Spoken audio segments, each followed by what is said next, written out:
देखो, जब माँ खुश रहेगी तो आपका बच्चा जो है वो ऑटोमेटिक खुश रहेगा। आप जैसा एनवायरनमेंट अपने बच्चे को दोगे वैसा ही जो है आपका बच्चा फील करता है। महाभारत की कहानी किसी से छिपी नहीं है। माँ सुभद्रा को जब अर्जुन जी जो हैं वो कहानी चक्रव्यूह के बारे में बता रहे थे कि चक्रव्यूह कैसे भेदना है, कैसे करना है, तो जब माँ सो गई तो अभिमन्यु जी ने भी सिर्फ उतना ही सुन पाए वो, तभी वो सातवां दरवाजा नहीं खोल पाए। तो ये कहानी हमारे भी एक बहुत बड़ा जो है वो बहुत बड़ी हमें इस कहानी से जो है सीख मिलती है कि भाई जब आप लोग प्रेग्नेंट होते हैं तो उस टाइम आप जैसा फील करते हैं, आप जैसा बच्चे के सामने बोलते हैं, बच्चा वो सब ग्रहण करता है, बच्चे को वो सब सीखने को सुनने को मिलता है।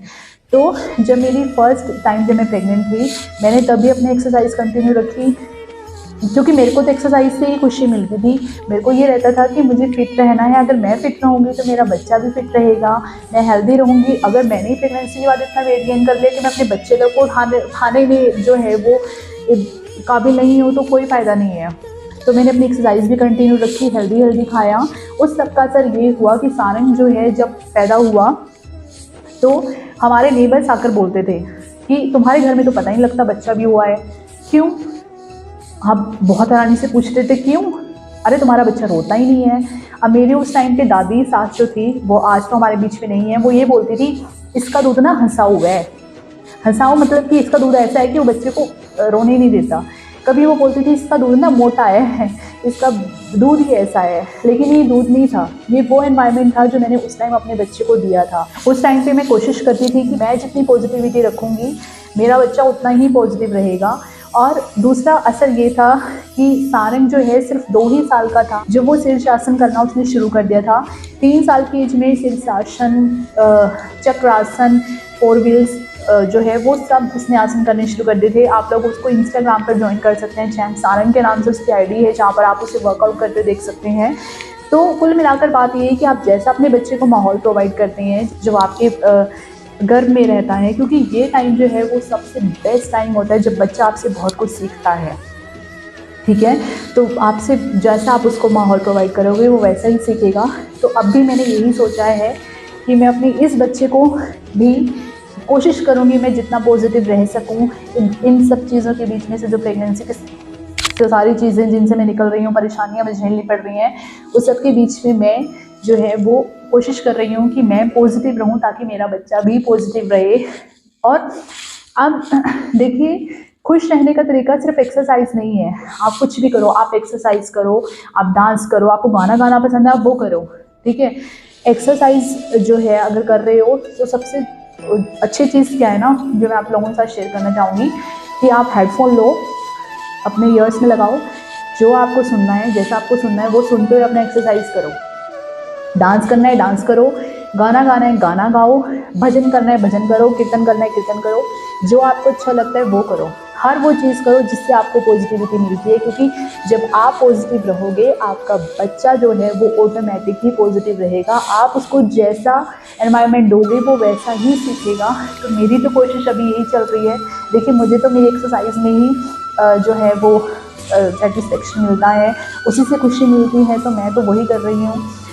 और एक्सरसाइज का फ़ायदा अभी तो होगा ही आपके बच्चे को, लेकिन लॉन्ग टर्म में चलकर, जो कि मैंने अपने इन-लॉज़ से सीखा है।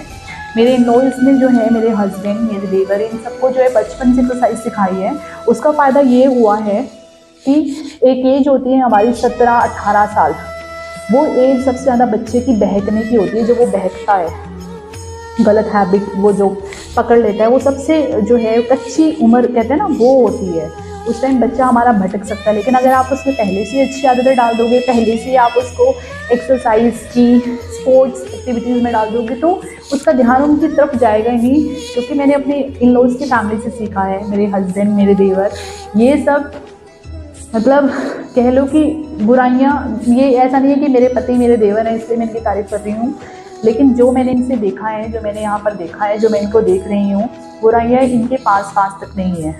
कोई भी नॉन वेज हो गया बिल्कुल भी नहीं खाते हैं, कुछ भी नॉन वेज नहीं खाना, कोई भी बुरी संगत इनकी बिल्कुल भी नहीं रही है। अपना एक्सरसाइज के ही शुरू से इन्होंने कंसंट्रेशन किया है। ये सीख है जो मैंने अपने इन-लॉज़ की फैमिली से ली है कि आप अपने बच्चों को पहले ही किसी स्पोर्ट्स एक्टिविटी में, एक्सरसाइज की तरफ डाल दीजिए, ताकि उनका ध्यान उस तरफ जाए ना, जो कच्ची उम्र में काफ़ी बच्चे भटक जाते हैं हमारे, वहाँ पर ध्यान जाए ना। देखिए, एक्सरसाइज करने से हमारी तो फिटनेस रहेगी, लेकिन हमारा बच्चा वो भी पॉजिटिव रहेगा, उसका भी ब्लड फ्लो अच्छा रहेगा। तो आप लोग अपने लिए ना से ही अपने बच्चे के लिए कीजिए, जो आपको अच्छा लगता है ना वो आप करो, लेकिन करो, डू समथिंग। प्लीज़, जो लोग कहते हैं ना कि रेस्ट करो, मैं कह रही हूँ रेस्ट भी करो, लेकिन उसके साथ कुछ करो, कुछ एक्स्ट्रा ऐड करो, जिससे आपको खुशी मिले, आपके बच्चे को खुशी मिले। एंड मेरा तो यही है कि मेरी तो एक्सरसाइज जो है वो चल रही थी, चलेगी, जैसे जैसे चलेगी वो आप लोगों के साथ शेयर करूँगी। आप हेल्दी रहोगे तो आपका बच्चा हेल्दी रहेगा। After all, a fit mom make a better, fitter and healthier house. So do workout. और ये था मेरा आज का ब्लॉग। अब नेक्स्ट ब्लॉग में मैं आप लोगों के साथ शेयर करूंगी कि मैंने फर्स्ट टाइमेस्टर में कौन कौन सी एक्सरसाइज की हैं, क्योंकि हमें वो मिसकंसेप्शन भी खत्म करनी है ना, कि बोल ही तो रही है, करके थोड़ी ना दिखा रही है, कौन सा प्रेग्नेंट है। तो अपनी प्रेगनेंसी में जो जो एक्सरसाइज करती हुई आ रही हूँ वो भी आप लोगों के साथ शेयर करूँगी। तो जब तक के लिए जुड़े रहिए आपके अपने चैनल फिट फैमिली ब्लॉग्स के साथ। लाइक कीजिए, सब्सक्राइब कीजिए एंड बेल बटन दबाना ना भूलिए।